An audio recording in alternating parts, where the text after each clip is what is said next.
This is Mavic Air 2. You may have some questions, like, So what's different? well, let's start with the larger sensor. There's a lot more pixels, 48 megapixels to be exact, which means you can do this. And then shoot a hyperlapse in 8K. With Smart Photo, every shot is a masterpiece.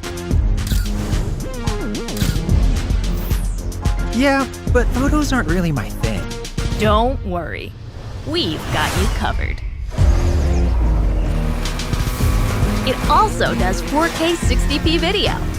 You can also slow things down. Way-do. And yes, there's HDR video.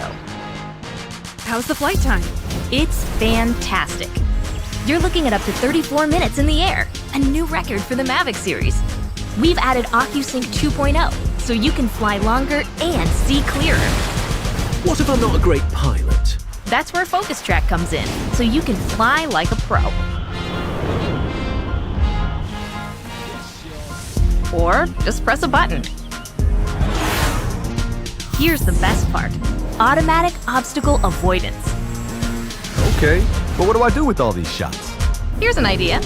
Use the DJI Fly app to edit and share your moments with just a tap. So, what's different? A whole lot.